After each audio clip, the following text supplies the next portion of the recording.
Salve galera, tudo bem? Mais uma aulinha de Físico-Química para vocês. Essa é a terceira aula, tá? A gente falou de velocidade de reações, falou de teoria das colisões e hoje nós vamos falar dos fatores que interferem na velocidade de reação, tá? E aí ainda tem, eu acho que mais duas aulas a respeito disso. Maravilha? Então vamos nós. Fatores que interferem na velocidade de reação. São 4 os fatores que interferem na velocidade de reação.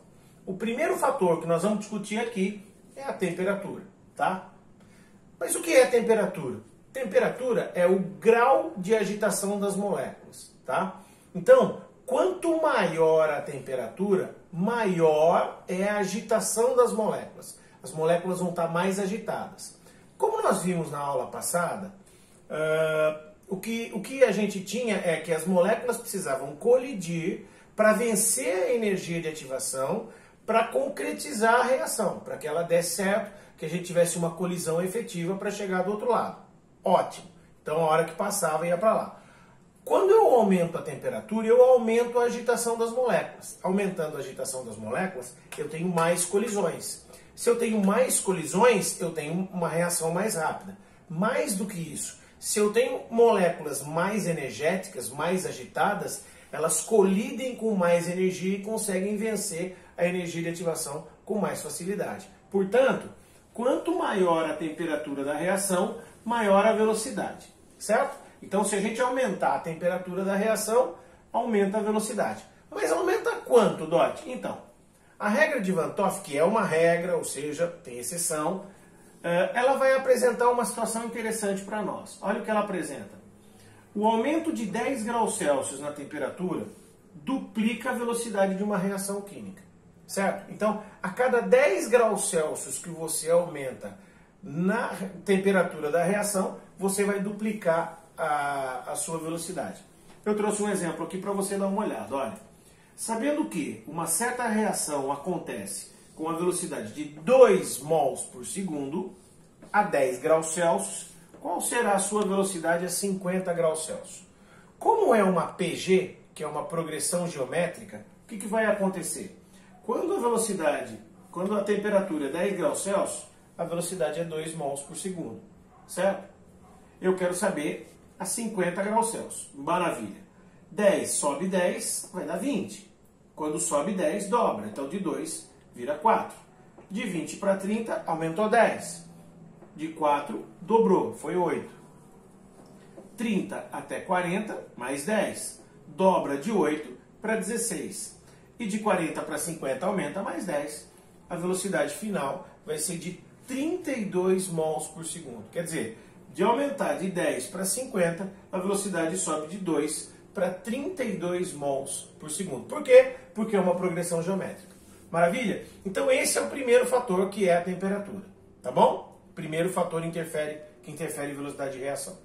O segundo fator, concentração. Ou seja, a quantidade de reagente que você tem aumenta a velocidade da reação.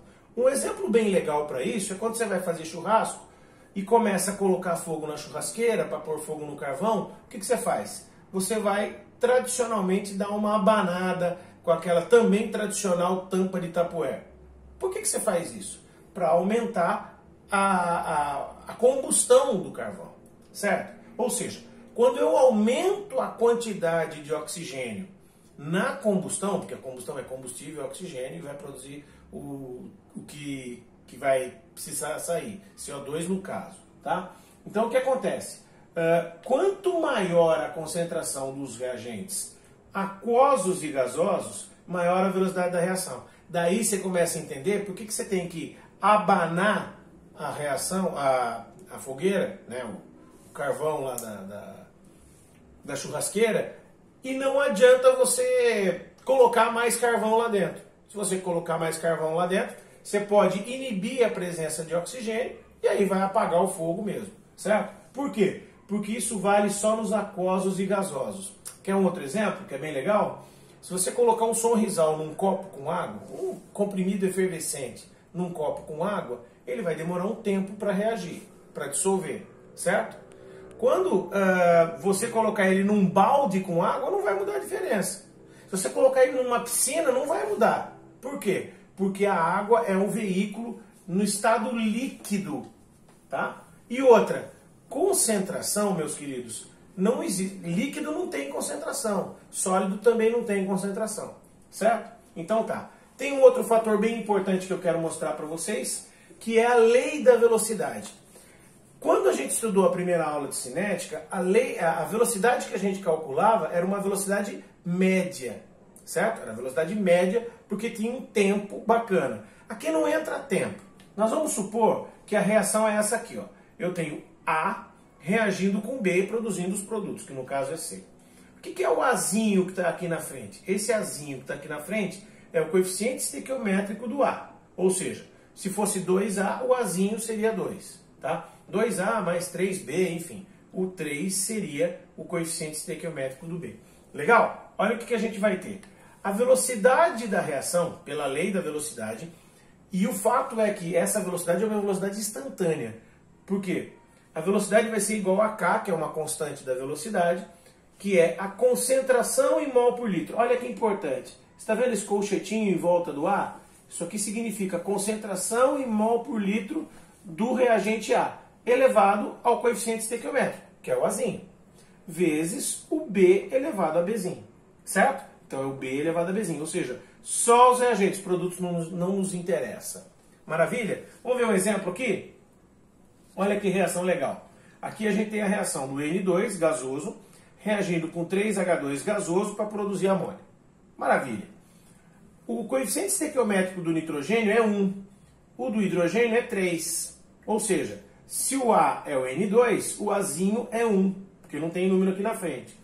Se o H2 é o B, o Bzinho é 3. Certo? Então como é que vai ser? A velocidade é igual a K, que é a constante de velocidade, a concentração em mol por litro do N2 elevado a 1. Tá vendo que não tem 1 aqui? Não precisa. Vezes a concentração em mol por litro do H2 elevado ao cubo. Tranquilinho? Essa é a lei da velocidade para essa reação aqui. Certo? Maravilha. Eu trouxe também para vocês um exercício que vai tratar exatamente da lei da velocidade e vai mostrar para vocês como é que funciona isso com relação à concentração dos reagentes da reação. Olha só, na reação N2 mais 3H2, a mesma, qual será a velocidade final em relação à inicial se dobrarmos a concentração de N2? Então eu vim aqui e dobrei a quantidade, concentração de N2. Como é que vai ser? A velocidade inicial é igual a K, que multiplica N2 vezes H2 ao cubo, o que a gente já tinha visto lá atrás. Maravilha. O que nós vamos fazer?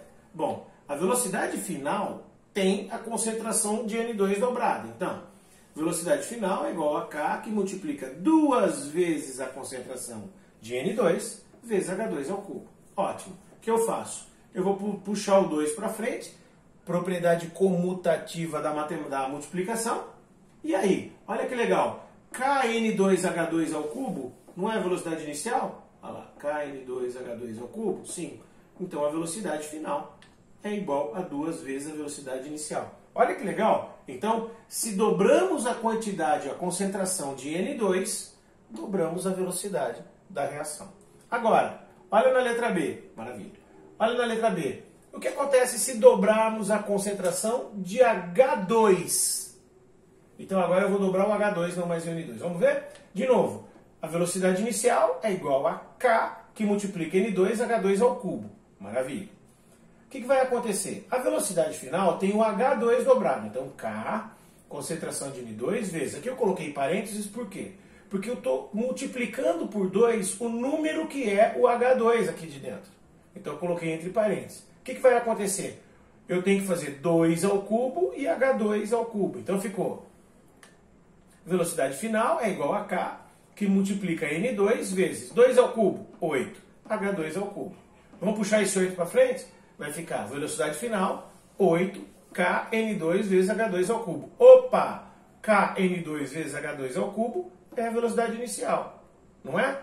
Então a velocidade final vai ser igual a 8 vezes a velocidade inicial. O bem legal aqui que eu queria que você percebesse é o seguinte, que o nitrogênio, e depois a gente vai comentar isso nas próximas aulas, o nitrogênio é de ordem 1, por isso dobra ficou 2 vezes maior. No caso, o hidrogênio é de ordem 3. Se ele é de ordem 3, o que significa? Significa que vai ser 2 elevado ao cubo, por isso a velocidade vai ficar 8 vezes maior aqui, como mostra o resultado do exercício para vocês. Mas não precisa ficar preocupado com ordem agora. Ordem é a próxima aula de cinética. Beleza? Maravilha. Nós vamos para o próximo fator que interfere na velocidade de reação. Que fator é esse? Esse fator é a superfície de contato. Beleza? Mas o que é superfície de contato? Ué, se a reação é entre, por exemplo, o carvão que você tem lá na churrasqueira e o oxigênio, quanto maior a superfície de contato do carvão, mais rápida será a reação. Certo? Já tentou tacar fogo numa barra de ferro? Não pega. Você pode até queimar a mão. Agora, tenta pôr fogo num pedaço de bombril. O que vai acontecer? Ele pega fogo. Ó, a noite se gira, legal pra caramba. Nunca fez isso? Bom, ainda tem tempo. Beleza? Então, ó, quanto maior a superfície de contato dos reagentes, maior é a velocidade da reação. Beleza? Então eu reservei aqui para vocês um videozinho que eu vou passar para vocês, tá? Para vocês entenderem como é que funciona a parte de superfície de contato.